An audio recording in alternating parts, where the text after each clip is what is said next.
and her face lost all expression. And that's when I realized I'd lost her. Very good reading. Thank you. On your resume, it doesn't list any martial arts experience. I didn't know my character needed any martial arts experience. Oh, well, he doesn't, but what martial arts do you know? I don't know any martial arts. But you're Asian. Yeah, I never learned any. Thank you. Okay. We've come a long, long way. I'm not afraid any longer. We've come a long, long way. Our love is getting stronger. We've come a long, long way, and the future's looking brighter. We've come a long, long way. Our love is so much tighter every day. Hi, welcome to Kyle's vlog number 2. I know it's Halloween time, so happy Halloween, everybody, and I wanted to do a little trick or treat with you. Maybe just a trick. Magic trick? Before I start this magic trick, let me say that there will be no edits, no camera tricks, no lighting effects, nothing. This is going to be one continuous shot. And also, do not try this trick at home. Do not try this trick anywhere. Do not try this trick unless you are a trained professional or an actor who's desperate for work. Okay? A little bit about this trick. This trick was created by Harry Anderson from Night Court. Before Harry became an actor, he was known on the streets as a grifter, a hustler, a flim-flam man, a street magician. He practiced magic almost like a religion up to the day he died. He passed away earlier this year. But before he passed, he did market some of his magic tricks so that we will always be able to remember Harry as the crazy magician that he was. This is called the needle through the arm trick. And this is also dedicated to Chris Stein. Steiny, hang in there. Okay, get better. I present to you the needle in the arm.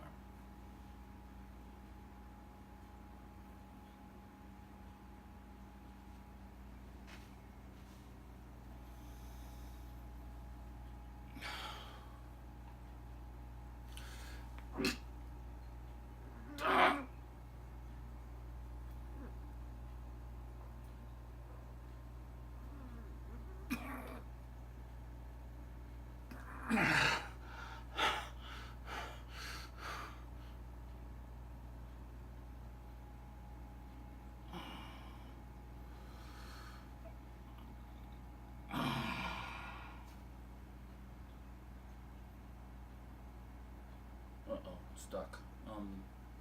Does this look wrong to anybody else? I don't know why it's doing this.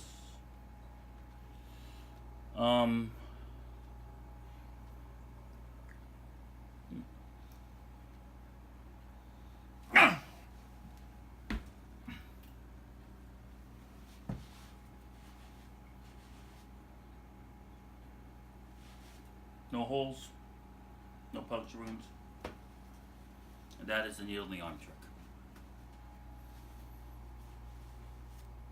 So, let's get a little nerdy here and discuss the television actor's calendar. It doesn't start in January like a regular calendar, or it doesn't start in August or September like an academic calendar. It actually starts in June. That's when the writers get to present their story ideas. The producer either yay or nays it, and that's when producers go to their production team and saying, okay, episode 1 is going to be about this, episode 2 is going to be about this. That's what happens in June and July. This is called pre-production. Some of the things that happen during the pre-production stage is the producer and his production team secure public locations so they can shoot not in the studio but on a public street, because that requires permits. Another thing they do is they make sure all the contracts are set for all the players, all the actors, all the talent.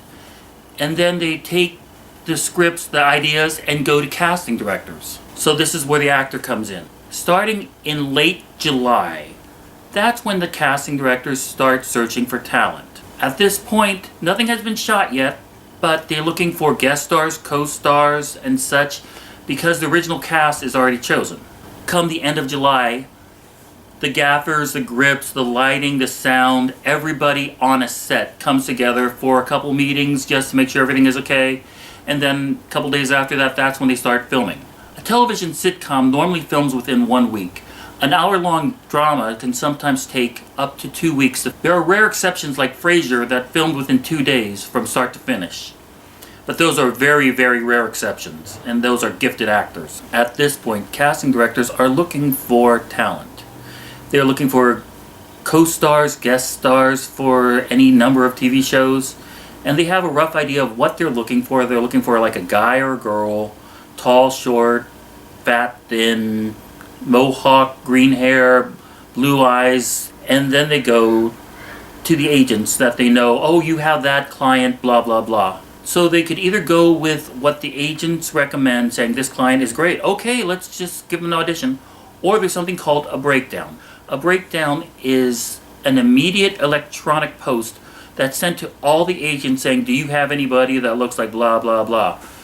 Tall, thin, short, fat, blue-eyed, mohawk, eye piercing. The agent emails a headshot back to the casting director, and if the casting director likes it, then the casting director says, okay, bring them in for an audition. If not, the talent comes in and does an audition, sometimes for the producers, sometimes on tape, and then hopefully the talent will hear from the casting director saying, hey, you've been hired.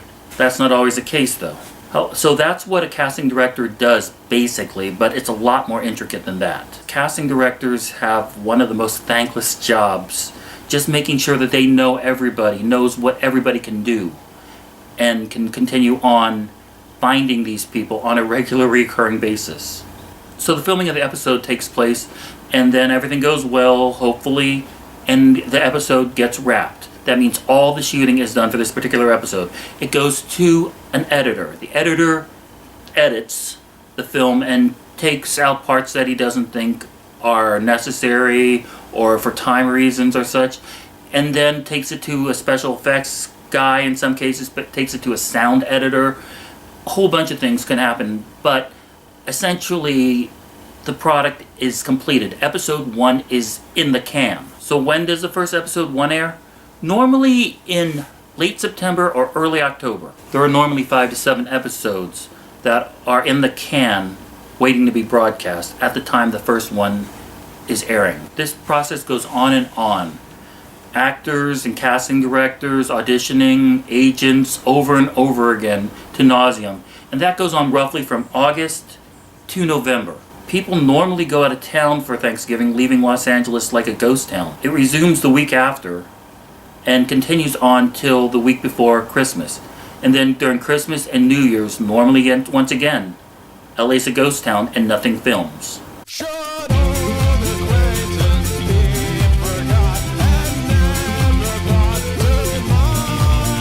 Right after New Year's in January, production starts immediately. However, January is a little bit of a strange month. There are a lot of film festivals and just festivals themselves that a lot of producers need to go to. That's why sometimes you hear of production stopping, because their talent needs to go to Sundance. But come the end of January becomes something called pilot season. Pilot season is when a production company gets to film an idea that they have for a series, but they only film 1 episode. This time of the year brings in hundreds and hundreds of actors hoping to get cast, hoping to audition for the next big TV show. The idea is just to film 1 episode that introduces the characters and can be shown to a small group of people called a focus group. These people, maybe 20, 30 people in a room, watch the 1 episode that was been filmed, and they get to choose, it's good, it's bad. There's supposed to be the idea of the common man thinking, is this a good show, is this not a good show? They normally have these focus groups all over America, and they show these pilots in hopes that they can determine if it's gonna work on the network or not. Most don't, and that's what happens in LA from January to March. Not only are the regular TV shows filming, but also these pilots.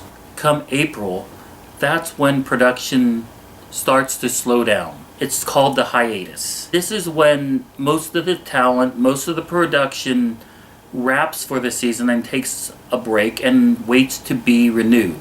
Normally between March and April is when most networks decide what TV show is coming back in the fall. And in May, that's when the networks have something called the upfronts. The upfronts are an event when a network rents a huge theater in New York. And normally they bring out the casts of the new TV shows that are set to premiere in the fall on stage and introduce them to the critics, the local affiliates, meaning your local ABC, NBC, CBS, Fox, etc., people from their station, so they know what's going to be airing come the fall, and also sponsors. Sponsors? Yes, because if you think about it, most sponsors pay for the production of a TV show. They give networks money so that they can air commercials in between the TV shows. May, June, July, the writers come up with ideas. Late June, that's when the pre-production starts over again, and then it's an endless cycle. It's like this for most television, except for a few shows that broadcast new episodes in the summer. And sometimes when a show called a mid-season replacement that starts airing in January, you think, oh, they probably started in December. No, they normally start in August. For example, 24, they aired a 12-episode series a couple years ago. They started airing it in January, but they started production in August and September. Why? Because remember what I said about each show needing anywhere from a week to 2 weeks to film? And if you think about it, that's 24 weeks, and that does not include holidays, that does not include pilot season, so they needed all that time just to film the 12 episodes. Not to mention movies which film year-round, which not to mention commercials which film year-round, and there's also different internet things which are now filming year-round. Just know that a large part of the filming that you see on TV is filming anywhere from late July to March, April-ish, and then they go on hiatus, and then it starts up all over. One more thing before we go. Competition has always been around, and sometimes it's just great being part of the team. Whether you're on the winning side, whether you're on the losing side. But sometimes it's also great to get a participation trophy. Even though some people don't like those, I like getting mine. Here's mine. So don't forget to get yours next week. My name is Kyle Isao, and you've been watching my vlog. I can be reached on the social medias at Kyle Isao, KYLEISAO, or you could email me at askkyleaquestion@gmail.com. Until next time, from Hollywood, that's a wrap.